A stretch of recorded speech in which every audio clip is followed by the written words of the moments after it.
তারপর এই তোরা কি করছিস? এই মাথাটা এখন ভাঙতো দেখছো? তুই সাজাইছিস হ্যাঁ? তাইবারে এটা এখন কি করবো জানাস?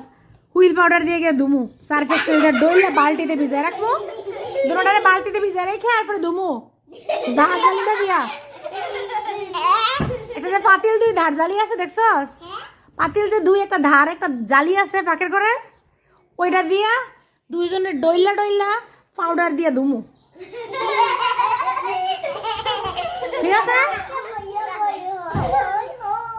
দেখ করে কি দেখ করে কি ছি ছি ছি ছি কি দেখা যায় রে, কি দেখা যায় আমার? দেখে না দাও তুমি এর জন্য এটা নিছিলা ফুপির কাছ থেকে? হ্যাঁ কি করছো তুমি? তাই পারে রিয়ান লুকা এটা, যা রিয়ান তাতে এটা লুকা। আল্লাহ ভূত, পুরাই ভূত।